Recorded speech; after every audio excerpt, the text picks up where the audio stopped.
Weather Service in Cleveland has issued a severe thunderstorm warning for southeastern Ashland County, northwestern Holmes County, and northeastern Ohio, and North Liberty.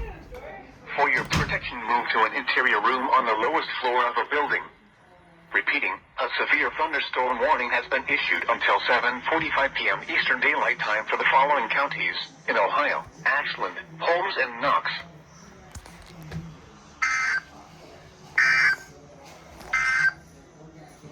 Flood warning now in effect until late Wednesday evening.